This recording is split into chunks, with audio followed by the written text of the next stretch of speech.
Chapter 39. The major points of the teaching of Jesus.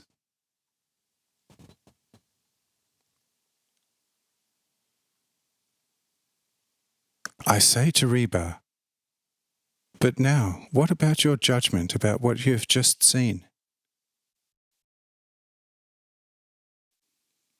Reba says, I have just explained myself to Suetel, and I now recognize that most wise Matthau is quite right in all things.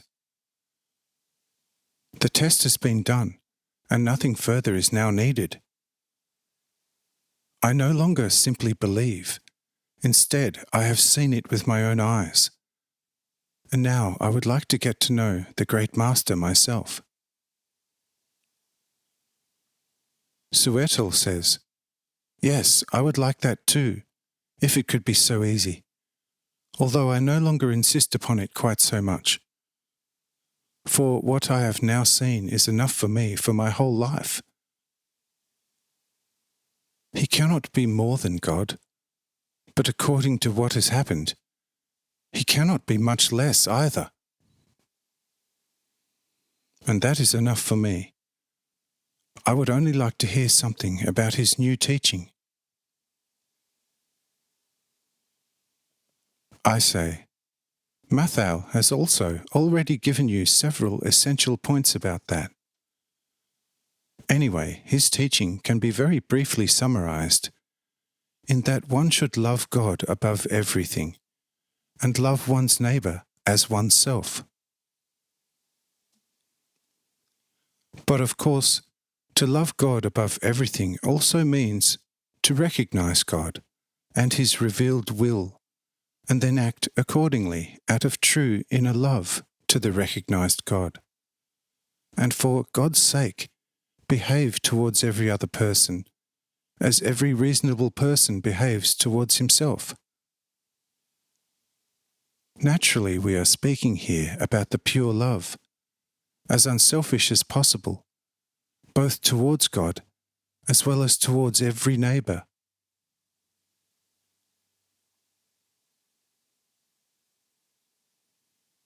As everything good wants to be loved purely because it is good, and therefore true, God also wants to be loved because he alone is highly good and highly true.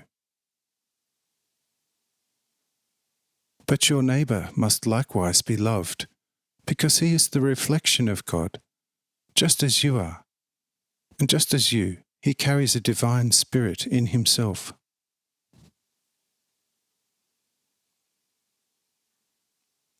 You see, that is the actual core of his teaching, and it is easy to observe.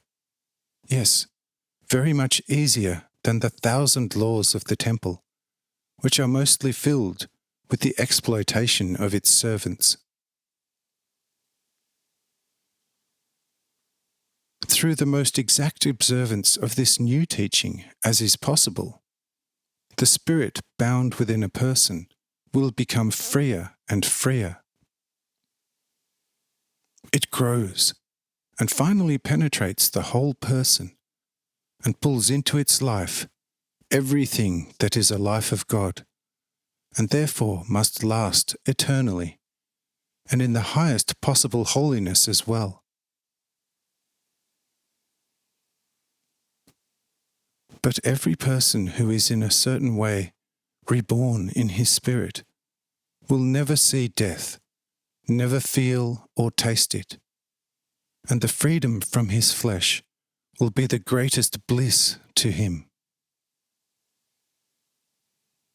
For the spirit of a person, fully one with his soul, resembles a person in prison, through whose narrow light hole he can look out onto the beautiful surface of the earth and see how free people cheer themselves with all sorts of useful occupations, while he must still languish in prison.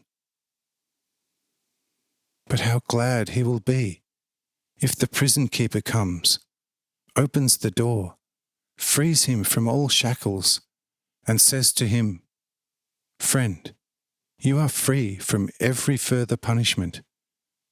Go now and enjoy full freedom. So the spirit of a person resembles the fruit of an embryonic bird in the egg. Once it has become mature through incubation inside the hard shell binding its free life, it breaks through the shell and enjoys its free life.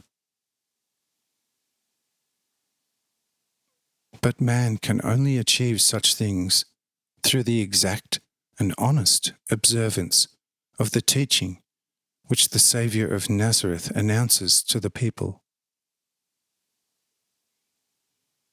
But now man, if he is reborn in the Spirit more and more, also receives other perfections, which simple natural fleshly people cannot imagine. The Spirit is a power in itself, like the Divine One. Whatever such a perfected spirit in a person wants, that will happen, and must happen, because there can be no other power and might in the whole of God's infinity, except for the life force of the Spirit.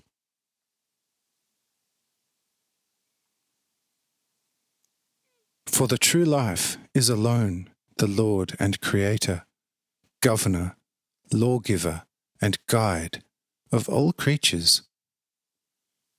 And everything must therefore be led by the power of the eternal, single, living Spirit.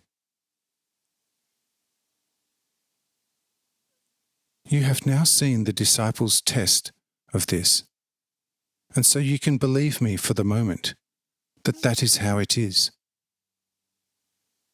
But the insight about the how, whereby, and why will only come to you when you have achieved freedom for your innermost spiritual life.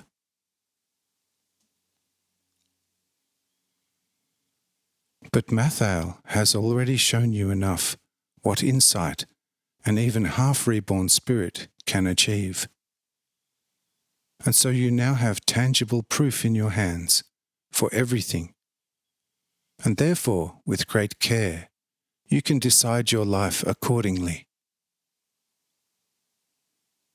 Are you satisfied with this explanation?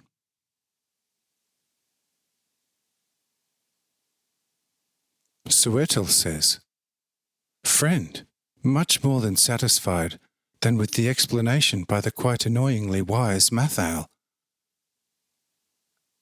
What you have now said to me is just as wise as everything that I heard from the mouth of Mathael, and in a certain respect, it is even wiser.